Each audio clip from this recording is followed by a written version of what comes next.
அகர முதல எழுத்தெல்லாம் ஆதி பகவன் முதற்றே உலகு.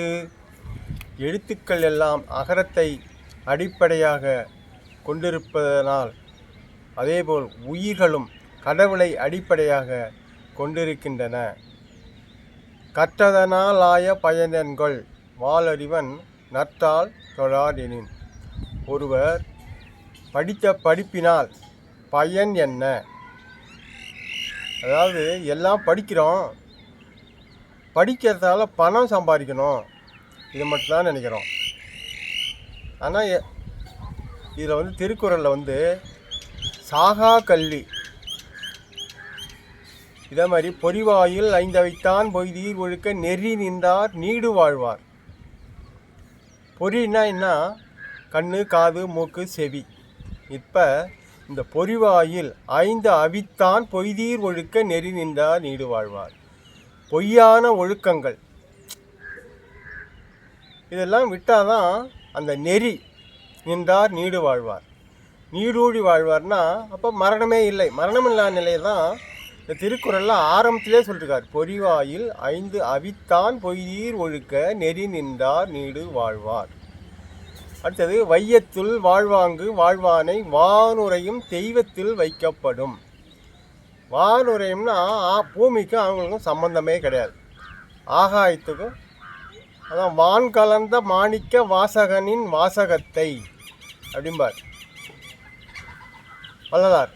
அப்போ இதுதான் வையத்துள் வாழ்வாங்கு வாழ்வானை வானுரையும் தெய்வத்தில் வைக்கப்படும். பூமிக்கும் அவங்களுக்கும் சம்பந்தமே கிடையாது. இதை இன்னும் ஒரு இதில் ஒரு அருளாளர் சொல்கிறாங்க. நிலா மண்டபத்தே நீங்கா அமுதுன்னில் உலாவலாம் அந்தரத்தின் மேல். எல்லாம் ஒன்று தான். அப்போ தனக்கோமை இல்லாதான் தாழ் சேர்ந்தார் கல்லால் மனக்கவலை மாற்றல் அரிது.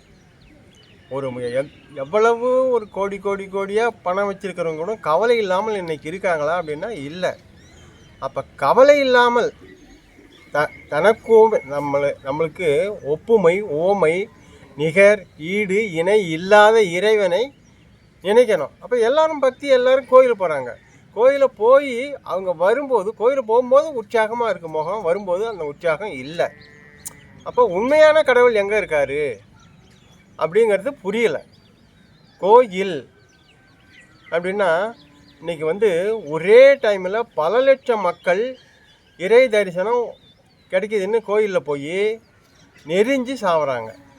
அப்போ திருக்குறள் தனக்கோமை இல்லாதான் தாழ் சேர்ந்தார் கல்லால் மனக்கவலை மாற்றல் அரிது.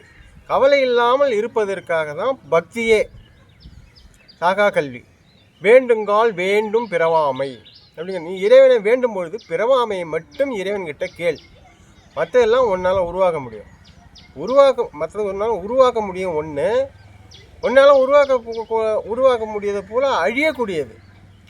இங்கே நீங்கள் வச்சிருக்கிறது ஃபுல்லாக அழியக்கூடியது. அப்போ அழியாத ஒன்றை இறைவன் கேட்ட கேள்வி. இறைவன் அழியாதவன், என்றும் அழியாதவன், யாராலையும் உருவாக்க முடியாதவன். அவன் தான் கடவுள். நம்ம சமய மதம் நினைக்கிற மாதிரி இன்றைக்கி கடவுளை உருவாக்குறாங்க.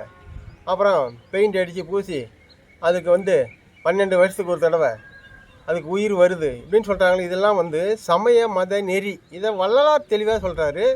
இவருக்கு ஐயா கொஞ்சம் சுருக்கமாக சொல்கிறார். பேருற்ற உலகில் ஒரு சமய மத நெறி எல்லாம் அப்படின்ட்டாரு. அப்போ கடவுளை உருவாக்கவும் முடியாது, அழிக்கவும் முடியாது, அவர் இல்லாமல் வாழவும் முடியாது. புரியுதுங்களா?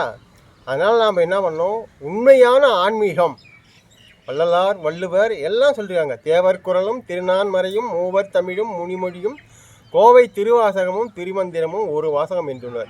இதில் தலையாய சிறப்பானது எது அப்படிங்கும்பொழுது திருக்குறள். ஏன் அப்படின்னாக்க எந்த சமய கடவுள் பெயரும் இங்கே வராது திருக்குறளில். ஆனால் அதே சமயத்தில் கடவுள், தெய்வம், ஒழுக்கம் அப்படிங்கிறது இருக்கும். தெய்வம் தொழால் கொழுநன் தொழுதிடுவாள் பெய்யென பெய்யும் மழை.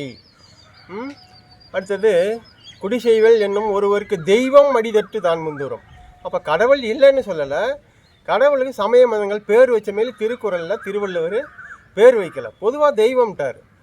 அப்போ என்ன அப்படின்னாக்க கடவுள் இருக்குது, அதுக்கு பேரெல்லாம் கிடையாது. அது எல்லா இடத்துலையும் இருக்குது. ஒரு குறிப்பிட்ட இடத்துல இருக்கிற ஒன்றுக்கு தான் பேர், ஊர், அதெல்லாம். அதை திருமந்திரத்துலேயோ இல்லை இதுலேயோ வந்து தெளிவாக சொல்லியிருக்காங்க. அப்போ கடவுள் இல்லாத இடம் எதுவும் இல்லை. அப்போ வந்து இதனால் கடவுள் இல்லைன்னு சொல்கிறாங்க, கடவுளை வந்து கும்பிட வேணான்னு சொல்கிறாங்க, இப்படின்லாம் நீங்கள் நினைக்கக்கூடாது. திருவள்ளுவரோ வள்ளலாரோ யாரும் கடவுள் இல்லைன்னு சொல்லலை. சமய மத கடவுள் கொள்கை கோட்பாடு என்னென்னா, ஒரு சில நாள் மட்டும் கடவுளை கும்பிட்டா போதும். அப்போ வள்ளலார் வள்ளுவர் சொன்னது என்ன அப்படின்னாக்க, என்றைக்கும் எப்பொழுதும் இடைவிடாமல் இறை சிந்தனையாக இருக்கணும். அப்போ அவங்க சொல்கிறதுக்கும் இவங்க சொல்கிறதுக்கும் என்ன அப்படின்னாக்க, அது சமய மத கடவுளை வந்து பொய் கடவுள், இது மெய் கடவுள். பொய் கடவுள்னால் கடவுள் இல்லைன்னு நீங்கள் நினச்சக்கூடாது. பொய்ன்னா என்ன, மெய்யின்னா என்ன, இது எல்லாத்தையும் உருவாக்கின கடவுள். நம்மை படைத்தார் மெய் கடவுள், நாம் படைத்த கடவுள் பொய் கடவுள். அப்போ எல்லாத்தையும் உருவாக்கினது எது? இன்றைக்கி ஒரு உதாரணத்துக்கு சொல்லப்போனால், இந்த பூமி உருண்டையாக இருக்குங்கிறத இப்போ தான் விஞ்ஞானிகள் கண்டுபிடிச்சிருக்காங்க. இந்த பூமி வந்து தன்னைத்தானே சுழண்டுக்கிட்டே இருக்குது. அப்போ இந்த பூமியை வந்து இந்த செயலை செய்கிறது எது, இயங்கிக்கிட்டு இருக்கிறது எது? அதுதான் இறைவனுடைய செயல். இன்னும் இந்த பூமி மாதிரி கிடையாது, இன்னும் எண்ணில் அடங்காத அண்டங்கள் இதெல்லாம் இயக்கிக்கிட்டு இருக்க ஒரு சக்திக்கு தான் கடவுள். இதை வந்து அன்னைக்கு வந்து நம்ம படிப்பறிவு இல்லாத எண்ணம். அடுத்தது இதெல்லாம் முக்கியமாக சொல்லணுங்கிறதுக்காக தான் கோயில் உருவாக்குனாங்க. அதுதான் கோயில் தேவையில்லைன்னு சொல்லவில்லை, கோயில் தேவை. அங்கே இதெல்லாம் சொல்லணும். இதெல்லாம் அங்கே கோயிலில் சொல்கிறாங்களா? திருவிழா, திருக்குறள், திருமந்திரம், திருவாசகம், அப்புறம் திருப்புகழ், திருப்பாவை, திருவெம்பாவை இப்படின்னு சொல்கிறாங்க. அப்போ திருன்னா என்ன? திருன்னா அருள், திருக்குறள், அருளை சொன்ன குறள், தெய்வத்தின் குறள் திருக்குறள், திரு அருட்பா, அருள் பாட்டு, திரு அருள் பாட்டு, தெய்வத்தை பற்றி பாட வந்த பாட்டு அருள் பாட்டு. திரு மந்திரம் அப்படின்னா தெய்வத்தை வந்து கொஞ்சம் சூக்குமமாக பொருள் அப்படி சொல்ல வந்தது, அதான் மந்திரம் அப்படின்னு சொன்னாங்க. அப்போ திருநாளே அருள், அதான் ஃபஸ்ட்டு. இது திருக்குறள், இது சாகா கலை. இது புரியாமல் என்ன பண்ணுறோம், நம்ம எப்படி வேணாலும் வாழ்ந்துட்டு செத்துடுறோம். செத்த பிறகு சொர்க்கம் அப்படின்னு கிடையாது, சாகாமல் என்றும் இருப்பதே சொர்க்கம். அதை வந்து பல்லாயிரம் வருஷத்துக்கு பிறகு யாரோ ஒரு சித்தர்கள் போகிறாங்க. அதை ஏன் அப்படின்னா ஃபஸ்ட்டு நம்மளுக்கு சொல்லலை. இன்றைக்கி வள்ளலார் வந்து வள்ளலார் மாரியே ஆனவர் தான் திருவள்ளுவர். திருவள்ளுவர் சாகா நிலை பெற்றவர். அது அந்த திருக்குறளே இருக்குது, அதை யாரும் சொல்ல மாட்டேங்கிறாங்க.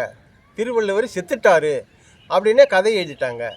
அப்போ எவ்வளவோ ஞானிகள் தோன்றினாலும் இந்த கடவுள் உண்மையை ஏன் மறைக்கப்பட்டிருக்கு, மறுக்கப்பட்டிருக்கு. கடவுள் வந்து இந்த கதை எழுதி மனிதர்களை பக்குவப்படுத்துறதுக்காக எழுதுனதெல்லாம் வந்து அதேமாரியே கடவுள் இருந்தது, இப்படி இருந்தது அப்படின்னு சொல்லிட்டாங்க.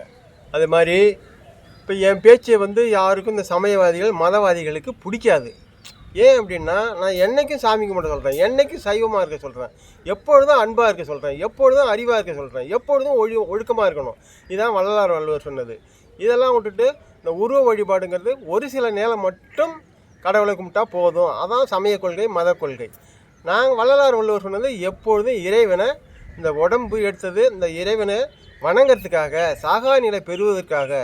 இதை அடுத்தடுத்த வீடியோவில் நான் நிறையா சொல்லுவேன். நான் வந்து இதை பள்ளிக்கூடத்தை போய் மாணவர்கள்ட்ட சொல்லிக்கிட்டு இருக்கேன் அப்படிங்கிறத சொல்லி இந்த உரையை இந்த இதில் நிறைவு செய்கின்றேன். எல்லா உயிர்களும் இன்புற்று வாழ்க. சரவணன் என்ற அன்பு தாத்தா.